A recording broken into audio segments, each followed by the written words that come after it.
Today we're going to talk about high conflict people in estates, and there's a lot to uncover. Estate planning isn't just legal, it's deeply human, and it touches on loss, memory, money, and power. And sometimes one person's grief turns into warfare. If you've ever had someone in your family who makes every situation about them, who turns small things into big fights, this episode is for you. Hi, I'm Nicole Garton. I'm the President and General Counsel of Heritage Trust. We're a BC regulated trust company, and we help people protect their families, their legacies, and their assets. So what exactly is a high conflict personality? Bill Eddy was a therapist before he became a lawyer, and he ended up in a courtroom seeing a lot of high conflict legal disputes, and it occurred to him, all these people are personality disordered, and he recognized that a lot of people that drive high conflict disputes, and certainly in estate disputes, they often have common characteristics. So they often blame others, they use all or nothing thinking, they have difficulty self-regulating and managing their emotions, and they can often engage in extreme emotions that escalate conflict over time. These people over their lives will have consistent conflictual experiences, and they have difficulty realizing that the common denominator is them. And so you will see a pattern over their lives of conflict and disrupted relationships, whether it's family, whether it's in an educational context, or whether it's in a work context, and certainly in an estate context. So these are not just difficult people. These people often show characteristics of personality disorders, which is also known as cluster B disorders in the DSM-5 category that mental health professionals use. So some of the common categories are, for example, borderline personality disorder. These people often have an intense fear of abandonment. They may have narcissistic personality disorder. These are people that have very fragile self-esteem, often unconscious to them, and they will often have delusions of grandiosity or expect special status or treatment. They may have antisocial personality disorder, and these are people that are deceitful. They don't have empathy for other people. They disregard the norms of society, or they may have histrionic personality disorder. These are the drama queens. These are people that are attention-seeking, and they have really high emotion. A common denominator of these people is they're often in constant distress. These people often have had attachment breaches in their childhood, or they've been victims of trauma. So attachment, the theory of that is that there was something that happened in their early childhood development where they had difficulty forming a secure attachment to a caregiver.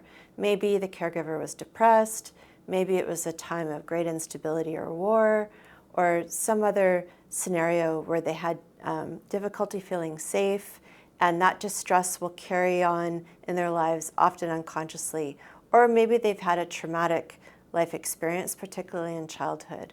Often these people will later demonstrate significant personality disorders that we've talked about. So these destructive patterns, as we talked about, these will continue throughout their lives, and they will lack insight into their behaviors. They don't learn that certain behaviors result in adverse outcomes. They repeat these patterns over and over and over. So let's talk about why are estates such a flashpoint for high conflict personalities? Well, there's a lot of material. So number one, estates are very high stakes. They involve power, they involve money, they involve status, they involve control. And there's often terrible loss and grief that is unprocessed. And people that have a vulnerability that can result in a high conflict personality, often the source of that vulnerability is their inability to process pain. And grief is one of the most universal human experiences of pain. There can be old family dynamics and rivalries that can bubble up on the death of a parent. And similarly, when a parent dies, there could be a power vacuum. And so siblings could be jockeying for control, for status as the new leader of the family. For high conflict personalities, this often creates an emotional storm.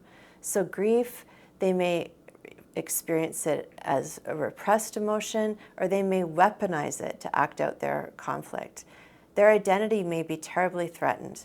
You know, if I wasn't chosen as executor, I don't matter. For a narcissistic personality person, that is going to be very difficult for them to manage. And often these people are rewriting history to support their emotional experience. So what really happens is the conflict, it becomes a proxy for their unmet emotional needs and their need for symbolic justice. Okay, so you are stuck in a dispute with a high conflict personality person. What are you going to do? I'm going to set out what are some main categories of high personality conflict people, what are some classic signs of what you're dealing with, and what are some good strategies that you can use to move forward in a positive way. At the outset, I want to say something important. We are not mental health professionals. What we're going to use is what we call a working theory. So we're going to have a checklist, and that if I see these behaviors, it's my working theory that this person may be struggling with this particular personality disorder, and as a result, I'm going to use these strategies to manage conflict effectively. Tip: never tell someone you think they have a personality disorder. It is not a constructive or helpful thing to do. So let's jump in. So let's talk about one that we often see, which is called borderline. So these are people that have a deep fear of abandonment. And again, a lot of these inner feelings or distress, they're not even really conscious of it. So they're acting out the fear, but they're not necessarily thinking in their minds, I'm afraid of being abandoned. They just feel distress. So what do you see in their behavior? You see explosive anger, you see threats, you see wide emotional swings. So what do you do when you're in a dispute with somebody like this? And in here we're saying in an estate context. Well, what you're going to do with someone like this is you're going to provide structure, very clear, consistent boundaries. And you don't over-reassure, you do clear, concrete communication and clear boundaries. Because what you're trying to do is they may feel high emotion, they may issue threats, they may have explosive anger, and that's fine. You do what you can do, they are going to do what they're going to do. Clear, concrete boundaries, things in writing, and don't leave yourself exposed to those explosions. The next one is narcissistic personality disorder. So you hear this a lot in the culture. Many people these days are being called narcissists. But, you know, as people throw that out there, when somebody truly is someone with a narcissistic personality disorder, they actually are truly disabled. I think our culture emphasizes external validation and people seeking status. And just because somebody's doing TikToks or carrying a designer handbag or maybe likes to hear themselves talk, that doesn't mean that they have narcissistic personality disorder. Let's talk about what this looks like with somebody who is truly disabled with this. And they have a deep and often unconscious fear of inferiority. They often feel deep feelings of shame and unworthiness, and they're often not even aware of those feelings. And so what do you see with these personalities? They are often very arrogant, they act extremely entitled, and often what they accuse other people of is actually what they're doing themselves. They're not even aware that they're projecting their own behavior by saying it to other people. And so what are you going to do to manage somebody like this effectively? So what you're going to do is you're going to recognize their achievements. You don't have to over-flatter them, but what these people need is reassurance that they're special, that they're important, that they are seen, that they matter. So give them that reassurance, and that will often help them calm down. Avoid direct confrontation. That is not effective with these type of people, and stay task-focused. Don't get involved in the noise. Stay task-focused, reassure, and try not to directly confront them. So another one, which is a particularly difficult one, is somebody who may have antisocial personality disorder. So these people are afraid of being dominated. They want power, particularly autonomy. They don't want anybody to put them down. And unfortunately, these people, the characteristics are they often don't have empathy or quite frankly don't care what happens to other people. And they will use things like deceit, manipulation, and charm to control or achieve their ends. So if you're dealing with somebody like this, you're going to have to be very, very strong. Avoid one-to-one favors, verify everything, and enforce structure. They will take advantage, so you need to set up strong frameworks to make sure that you hold them into boundaries as you see appropriate. And the final one is a histrionic person. So these are the dramatic people. They're attention-seeking. There's always something. They're always in crisis. They sort of suck the energy out of a room. You're often exhausted after interacting with them. They're afraid of being neglected. They're afraid of being ignored. So be empathetic, but don't be overreactive, because that's actually what they're looking for. Minimize the performative emotion and reinforce tasks over stories. So with a lot of these personality disorders, structure, boundaries, task-focused. Don't directly flatter, don't directly confront.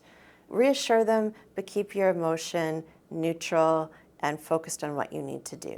So remember, if your working theory is you're dealing with a high conflict personality, the goal is not to win. That is not going to be a good strategy. The goal is to contain, manage, and protect the process. There's something else I want to talk about, which is something I see a lot of in estates, is unprocessed grief. So as I mentioned earlier, a lot of these people, the vulnerability that they have is really a difficulty in experiencing and processing their own pain. And they have difficulty processing inevitable grief that we will all experience as humans. And so high conflict behavior often is about this unmasked grief. And so the typical behaviors you'll see is anger as a defense against sadness. You'll see attempts to punish siblings or executors. You'll see a denial of a deceased wishes. You'll see fixation on items, on roles, or injustices from decades ago. These people are really having difficulty processing those really difficult emotions that we always feel. Disenfranchised grief is another way to say it. It's when someone feels their grief, but the way that they deal with it is they need to feel validated, and they may act out inappropriately. So say you're planning your estate and you think you might have a high conflict personality family member. What can you do to proactively protect your estate to the extent possible? Well, we have a few strategies. We're not going to be able to change their personality, and that's one of the things about personality disorders. They are very, very resistant to change. But what we can do is manage the process. So tip number one, consider appointing a neutral executor. Don't appoint a member of the family that will be a punching bag or maybe exacerbate a high conflict personality person's feelings. Consider somebody completely neutral. It could be a trust company or maybe a professional that you've worked with for a long time. Use BIF. So this is a Bill Eddy strategy. So BIF stands for brief, informative, friendly, and firm. So when communicating with high conflict people, keep it brief, keep it informative, just the facts, be friendly, don't be cold, don't be angry, and be firm. Have clear, assertive boundaries. So you might get a crazy email that is full of accusations and insults and all kinds of stuff that's not relevant. What you're going to do, and if it's too emotionally difficult, maybe ask a friend to help you, but you're going to respond back with BIF. Brief, informative, friendly, and firm. So use that in your communications. And then plan structurally. If you do have a high conflict personality, this is a time when you might want to use trusts. You might want to be very, very specific in your will, and you're going to want to use a letter of wishes to set out what your wishes are and exactly why you did them, and use a very good qualified professional. And on a related note, document everything. Communicate in writing only. Keep records of interactions and store passwords, account info, and instructions separately. So you might be thinking, this sounds like someone I know, I'm dealing with this problem in our family. You are not alone. This is an extremely prevalent and common pattern, and there are lots of people going through this. And you don't have to heal every family wound, but you can protect those that you love by planning ahead proactively. And you're not just going to leave a will, but you're going to leave clarity and structure and the ability for your family to manage conflict if it will happen. So if this information was helpful for you, I hope you will like, subscribe, and share with someone who might find this helpful.